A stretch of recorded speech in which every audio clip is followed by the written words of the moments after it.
What we're going to be doing today is our flexed rotation series. We're going to start off by working on the feet here. What you're going to see is me emphasizing flexion through the calf, and then I'm going to actually pin my toes down. Just for me, that's what I need to do. If you don't need to do that, then don't. And then we're going to raise and lower the big toe. As soon as we've done that, then we're going to take and pin the big toe and then raise and lower the other toes. And you'll see I'm trying to roll down from pinky toe to the second biggest toe down. And again, if I don't need to pin the big toe to do this, then we can do that. So then we'll switch over to the other foot, flex the calf, and then again do the same thing. Big toe first for 3, and then your other toes for 3 again, rolling down from pinky toe to second biggest toe for 3.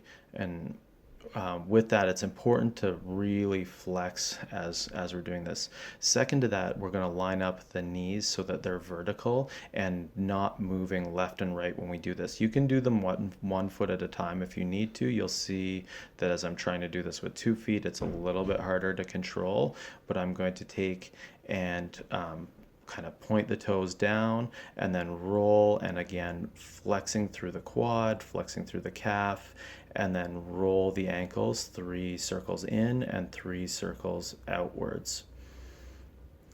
Now we're going to be working towards the knee, and again I'm going to turn the foot outwards, and then from there drive up, again ideally flexing through the shin by drawing that foot toward the shin, or toes towards the shin, and then making the biggest circle outwards.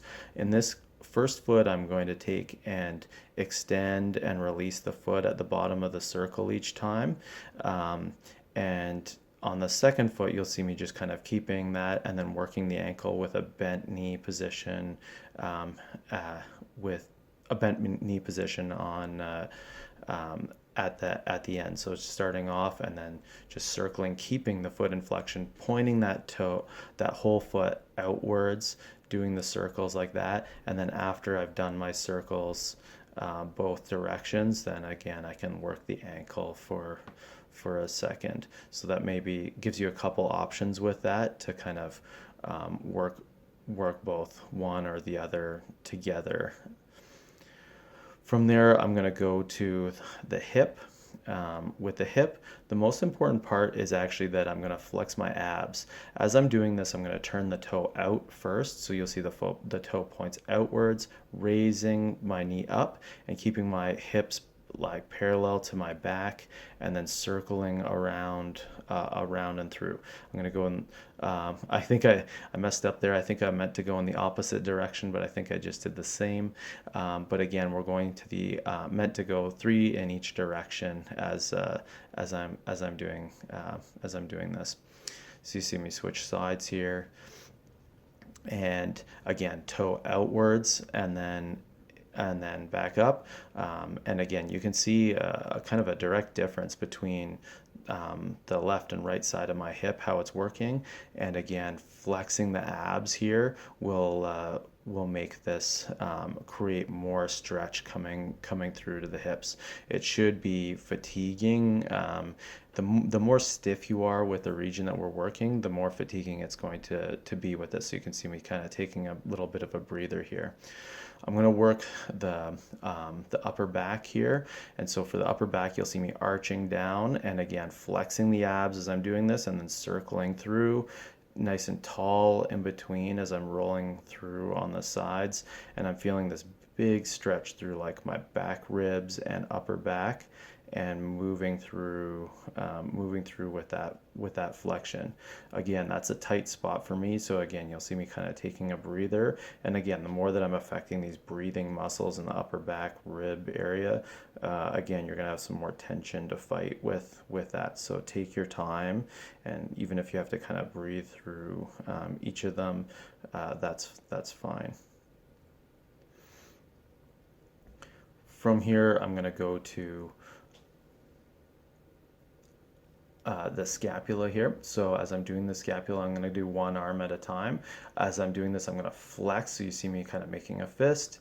Uh, Ribs are flat, and then I'm going to go from that like top position, front position, down, and kind of making a big square and seeing like the biggest position I can make the scapula work, and doing the exact same thing on the other side. Flat ribs, flex, flex the arm, and then big circle or big square, kind of top left, top bottom, moving, moving through with the scapula, 3 circles in both directions. Working with my hand here. The closer I'm to the wall, the harder it's going to be. It's going to go palm up, and then again flexing the arm, and then circling through, abs flex. And you'll notice that my shoulders stay pretty square to my hips and my feet.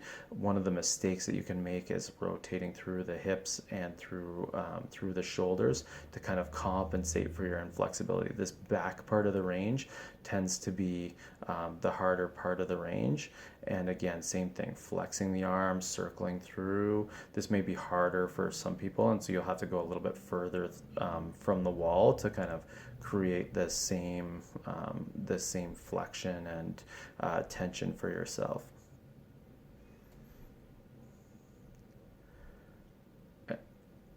Elbows we're going to work here, so you'll see me curling the hands in, and then as I curl the hands in, I'm flexing the biceps, and then having the hands cross over and circling the biggest circle possible. Hard flexion through biceps, shoulders, forearms, and hands. Wrists staying pointed out as much as possible. And again, that's going to create that tension and stretch through the wrists. Working the neck here, flexing the neck first, and then rolling all the way around in both directions.